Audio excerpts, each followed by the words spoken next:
Well, the big story today, the Indian telecom sector has seen significant changes over the past 2 decades, and so the government believes it is time for a regulatory overhaul. It has proposed a new Telecom Bill which aims to replace the 3 laws that currently govern the sector: the Indian Telegraph Act of 1885, the Wireless Telegraphy Act of 1933, and the Telegraph Wires Act of 1950. While there is a need for change, the draft bill, which is up for public consumption and for feedback till the 20th of October, has raised some concerns. For instance, the bill proposes to bring messaging apps under licensing purview, provides powers to suspend internet services, and makes KYC mandatory for user verification for telecom service providers. Now, while the government insists that the bill will give a fillip to the ease of doing business, there are concerns the new bill could tantamount to regulatory overreach.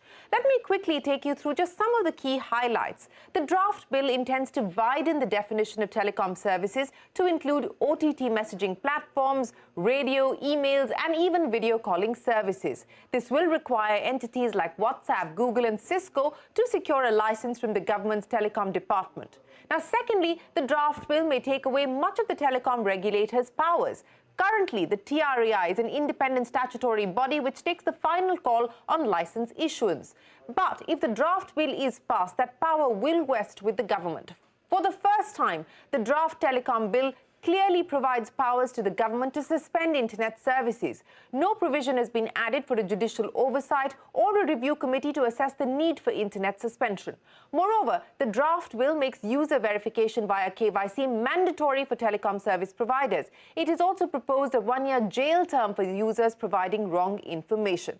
Well, those are just some of the highlights of the proposed bill, which is up for discussion. The draft bill, as we said, has asked for comments to come in by the 20th of October, which is the deadline. To take the discussion forward, I'm now joined by R Chandrashekhar, former Telecom Secretary, Supreme Court lawyer Gopal Jain, Apar Gupta, Executive Director at Internet Freedom Foundation, and also with us is Rahul Matthan, Partner, Telecom Media and Technology at Tri-Legal. Gentlemen, appreciate you joining us here on the program. Gopal, let me start by asking you, I think there is no argument in saying that we do require a regulatory overhaul. We require a legislative framework that is more aligned and in tune with the current realities of the telecom sector as well as the economic scenario. But the problem that many experts are expressing with respect to this draft bill is that A, it's too wide. B, and I want to address some of the risks that you are highlighting, that this bill seeks to have compliance parity with traditional service providers. That's one of your key concerns. And one of the other concerns that you're raising is that this, in fact, gives telecom service providers enhanced leverage, outsized leverage over OTT providers, DTH service providers, and others. So let me start by asking you, Gopal, what your problems are with the draft bill in its current form. Well, thank you, Shereen. As you rightly said, outdated and archaic laws of a previous century of a colonial era have to make way for modern, light touch frameworks which provide a fillip to our digital ecosystem. And as we transit into this, the law must be supportive of these businesses, must promote ease of business, and must have clarity in terms of both definition and the contours of the subject matter which it seeks to regulate. Now, let's take the first point. Telecom is all about hard infrastructure. It's called the network layer. Then you have a software layer and the services side to it, a services network. These two are not substitutable. They operate in different spheres. The OTTs have been regulated under the IT rules, which was made as recently as March 2021. And there's also likelihood now of a Digital India bill coming. So the entire IT and internet-based ecosystem will perhaps be regulated by that. But when one looks at the definition of telecommunication services, it is what I call a sweeping definition, perhaps includes everything that there is, both on the hardware side, the IT side, internet side, and perhaps more.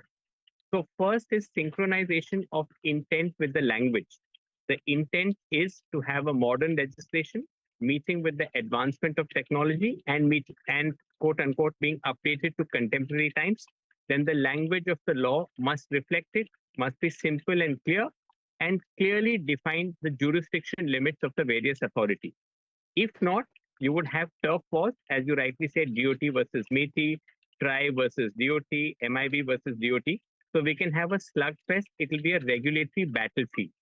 So the way forward is to have one enactment instead of having a slew of enactments, one for the telecom hard infra space, the other for the OTT and the internet space. There has to be healthy coexistence so that there is no dispute and the purpose and the objective of the law of having purpose-specific legal regimes and regulations is met. That will be what we say a robust digital ecosystem and legal frameworks commensurate with what it requires in the future. Several important issues that you raised there. So let me bring the other lawyer into the conversation as well. Rahul, many thanks for joining us. Let me just pick up from where Gopal left off. Sweeping definitions, that's one of the concerns that Gopal has put on the table. Jurisdictional overreach, jurisdictional overlap seems to be the other concern that he's putting on the table, which will in fact lead to regulatory turf wars, a regulatory battle, which will in fact not be helpful when we talk about the ease of doing business, which is what the bill is intending to do. So add to the list of risks that you see with the bill in its current form and how you believe the government ought to address those. We have till the 20th for comments to come in, so let's try and put some on the table here today. So, I'd like to both agree a little bit with my good friend Gopal and disagree a little bit with my good friend Gopal. I think, I don't think that this is archaic laws being brought into a new framework. I think essentially what the government is doing is it's taking a new approach to regulating the sector. What the government is doing is it's bringing a lot of the provisions that otherwise used to be in licenses into the body of the legislation, which I think is a good thing. And I think we've got to recognize that this is something that is required at this point in time. And that we've got to move away from the old framework. But having said that, I think the concern, as you rightly put it, is that all this good work of bringing provisions into the main body of the statute so that it can get legislative sanction, in a sense, is sort of upset because what happens with wide definitions is that the definitions now bring within its ambit a whole range of things, which are essentially outside the realm, as Gopal said, of what the telecom regulator should do. And I very much agree with the way he framed it. I think when you look at the triumvirate of legislations that are coming up, the Digital India law, the telecommunication law, the privacy law, essentially what we're envisaging is that, at least I hope that's what we're envisaging, is that the telecom law will govern the hard network. The Digital India law will govern the soft network. And privacy, of course, it governs what is done on the network with regard to the privacy of personal data. So I think this is an easy fix. I think we just need to take a look at the definitions, narrow the definitions down, like you've mentioned with telecom services. I think we've got to make it just messages that are delivered over the hard network and not messages on top of those messages. And then we can actually have what we intended, which is to have a legislation that is modern and at the same time fits in with the rest of the legislative frameworks. Okay, so, minor points of disagreement with Gopal, but consensus on the fact that the sweeping definitions that the current bill provides for need to be narrowed down so that we don't end up in the kind of challenges and problems that that we've just spoken about. But Apar, let me bring you in before I get Mr. Chandrashekhar to comment on this. And 2 or 3 of the specific issues that I know you're going to be looking at very closely. The draft telecom bill has expanded the scope of interception to cover all telecom services and telecom networks. OTT messaging services, of course, have been arguing in court that end-to-end encryption is what they do and hence interception is not permitted. The draft bill also clearly provides for powers to suspend internet services. Of course, we've seen that happen, instance after instance anyway, but this now for the first time provides powers to suspend internet services. There is no provision for a review committee to assess the ground for suspension, no provision for judicial oversight on the power to suspend the internet as well. Apar, those are just some of the concerns that, we're picking up on. Add to that what you believe are the chief issues that you believe the government needs to address before this bill goes through? So thank you so much for this opportunity. And continuing from the previous comments, I would say that when we look at the definition of telecommunication services, which are in clause 221, and we attempt to fix it, we should not stop there. In fact, we should go towards the chapter on which contains clause 24, which has the powers of both interception as well as internet shutdowns, given that they impact end internet users in India, close to about 700, 800 million.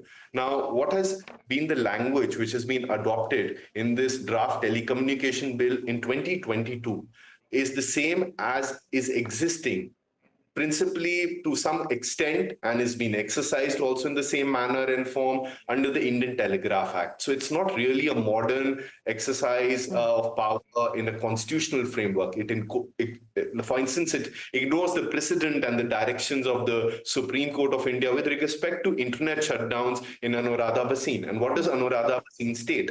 It states something very simple, that you need to publish internet shutdown orders, you need to make and the Parliamentary Committee on Standing IT takes it further, and that you need to just make them available. So there can be some data, state governments which are issuing these internet shutdown orders, sometimes to prevent cheating in exams, which causes huge business losses as well, can be prevented. In fact, the Udaipur Chamber of Commerce has approached the Rajasthan High Court challenging them. Secondly, on interception, and I'll make a short point here, the interception language which is adopted is from the time of the telegraph, which then has certain safeguards which were made when there were corded landlines, and it is not compatible with the level of data exchanges which take place today. The safeguards also are absent in the statute, and the rules which have been made under the Telegraph Act actually will continue under this law. So I would say let's not stop at the definition. In fact, there's some need to go ahead.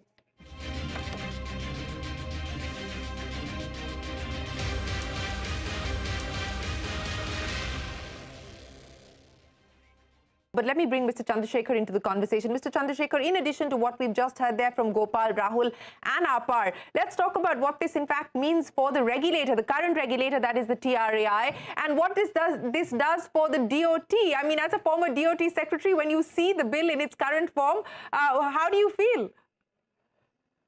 Well, I think much has been made of the so-called whittling down of the powers of TRAI.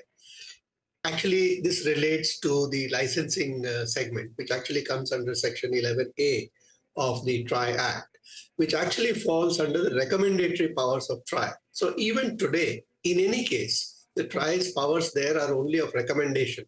So I don't see why there should be any hesitation or reluctance on the part of the government to obtain those recommendations. TRAI's recommendations are always well considered. They are well debated. They have an established methodology of consultation, public consultation, and consultation with all stakeholders. So having that advice before a decision is taken is always helpful. And in any case, the final call has always been, both in the past and under the law as it stands, with the government.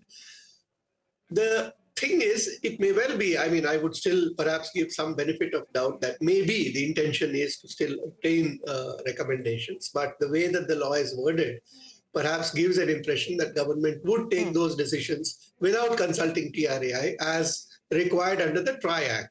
And since this act would presumably override all other existing legislations, to that extent, the provisions of Section 11A may not be applicable. That's the apprehension.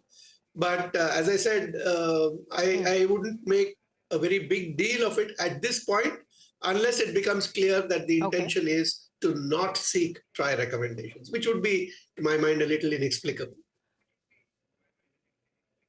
Yeah, well, so you're saying that at this point in time, let's give the benefit of the doubt to the government. But Mr. Chandrashekhar, you're saying that you don't want to make a big deal of this specific issue. But is there anything in the bill at this point in time that you do want to make a big deal of, since we are talking about fixes before it becomes law?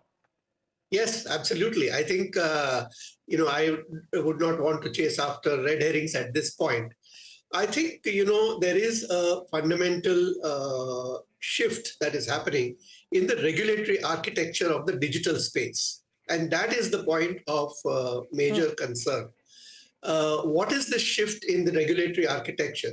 As the earlier speakers also brought out, it's currently looked at from the perspective of carriage and applications and content.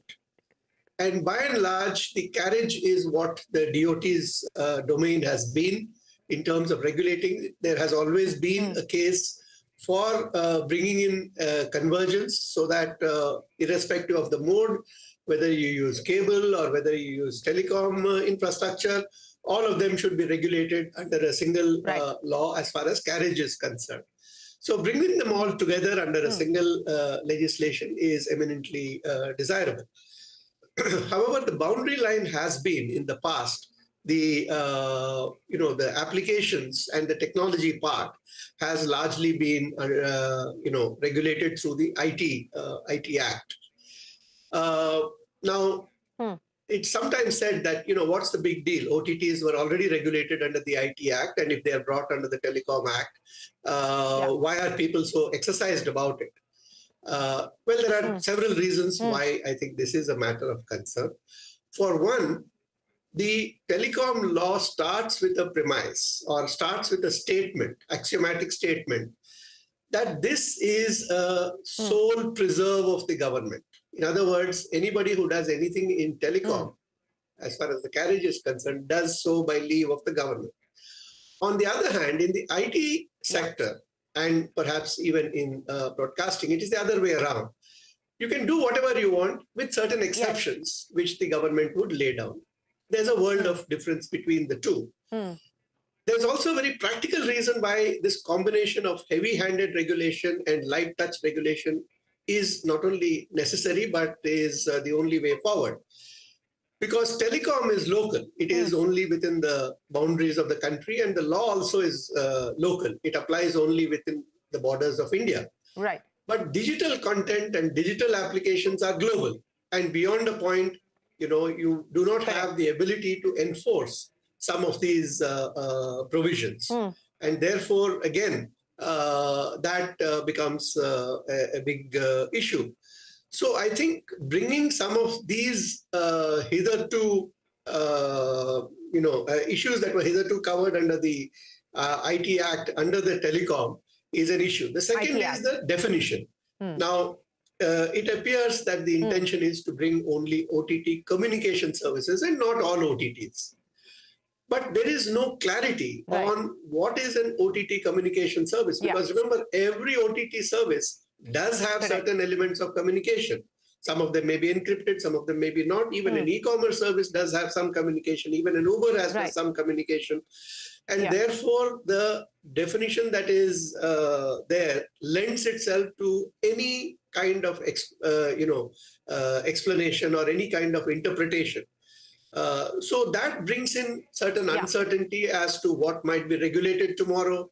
That uncertainty, I think, certainly is not at all a good thing for the startup ecosystem. It's not a good thing for innovation either, because innovating in a space which is tightly regulated is always a problem. So I think from both these points of view, the implications for the startup ecosystem and for a number of OTT services, all of which to varying degrees do include some communication, would worry me a little bit. There are, of course, many good provisions and the overall intent in terms of protecting users, easing the process are all good.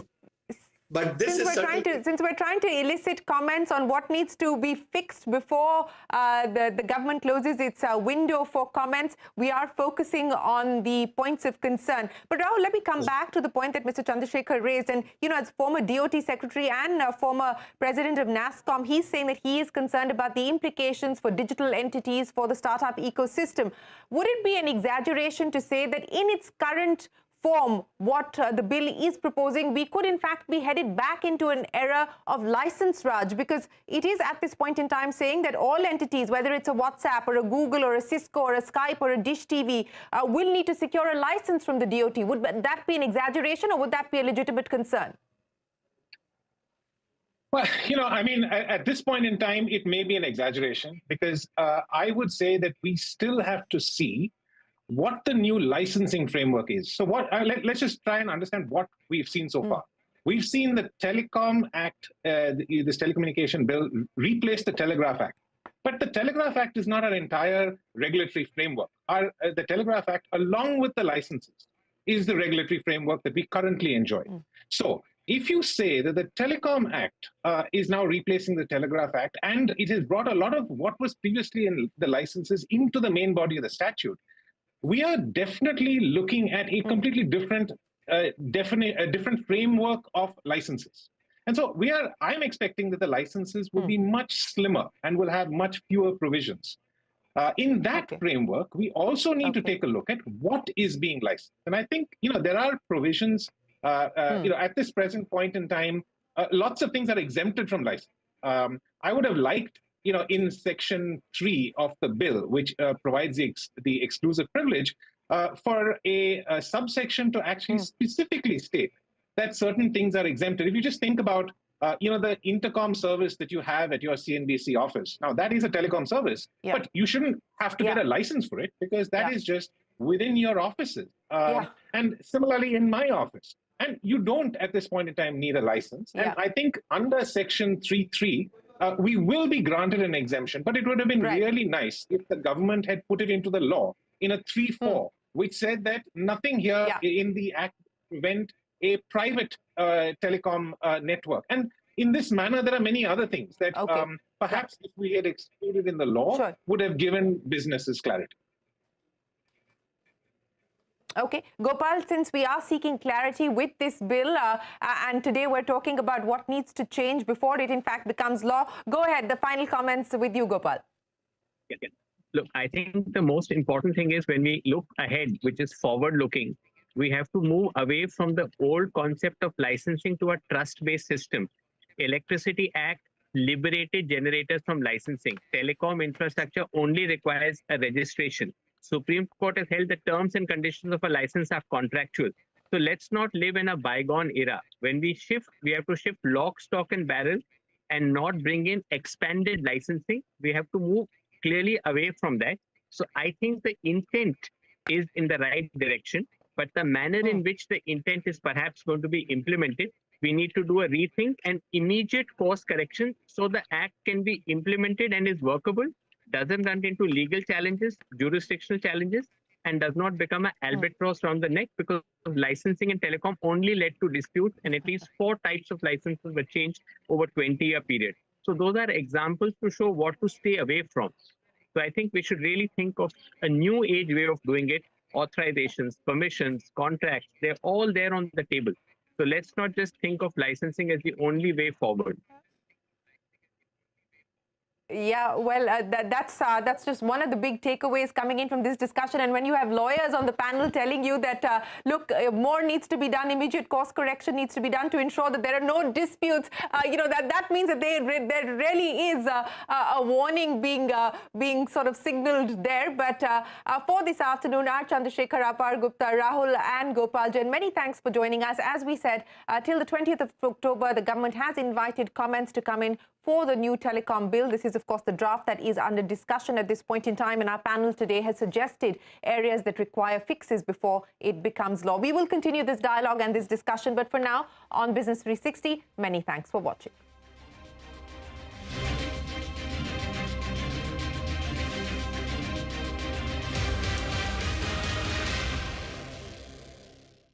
Co-powered by Van Heusen Move Labs.